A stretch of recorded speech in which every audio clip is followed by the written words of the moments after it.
like always. This was my chance to fix that, to get my degree, maybe become a teacher and a coach myself. All I had to do was go to the team orientation meeting, find out about the rules Coach Oakley had, and graduate. I'd arrived just in time for the meeting, and I was glad this Jess was offering me a ride to campus. It meant I wouldn't need to spend any of the cash I had left. I stuck my phone back in my pocket and swung my duffel bag up over my shoulder as I studied the girl in front of me. There was something about her that drew me in, some kind of inner confidence, a type of strength that made me want to talk to her and get to know her better. I hadn't dated anyone seriously in a long time, hadn't really been interested. But now I was interested.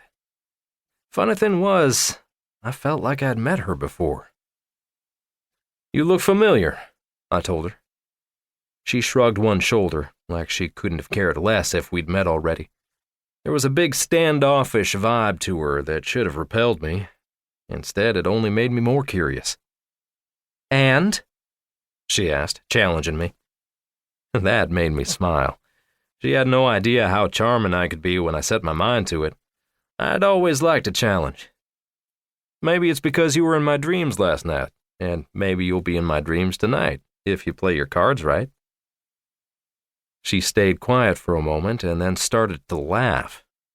Really laugh. Great big guffaws that drew the attention of nearly every person in the bus station. I shifted from one foot to the other. It hadn't been that funny. "Oh, I'm sorry," she said when she caught her breath. She wiped tears from her eyes. "I'm so sorry for whatever impairment you have that makes you think that's sexy or appealing. Does that ever work for you?"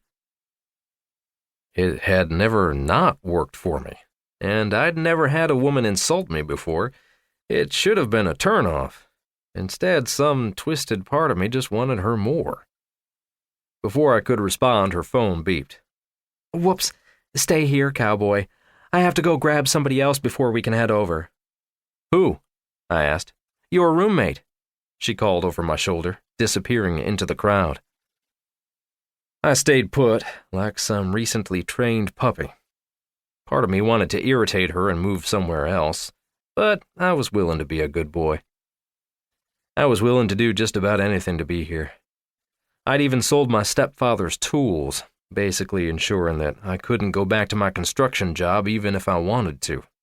Like Hernan Cortez, the Spanish conquistador who burned his ships before he went to fight the Aztecs.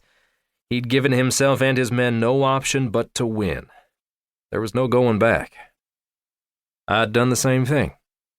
Now I had to succeed. I had nothing else to fall back on. I'd force my way forward, no matter how hard it was.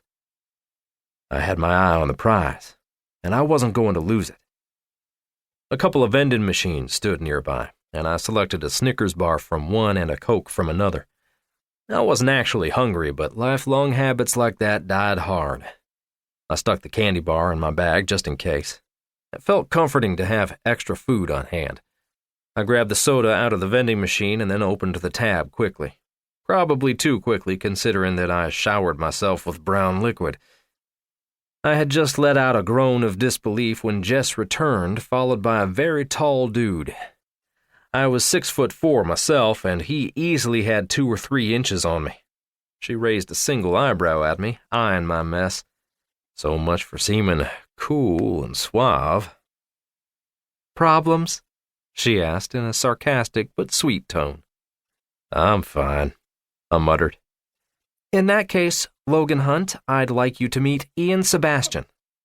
"Everybody calls me Bash," he said, holding out his fist for me to bump. "I'm an inside linebacker." "Good to meet you," I told him, flinging the excess liquid off my hand and returning his gesture. "I'm QB." "Bash? Is that because you're so bashful and sweet?" Jess asked, motioning for us to follow her. "No." He looked confused. "It's because I like to bash people and tackle them. Hard. It's my favorite thing in the whole world." The teasing look in Jess's eyes was small, her smile slightly bent at the ends. That smile was directed at me, like we were sharing an inside joke. I liked that more than I probably should have.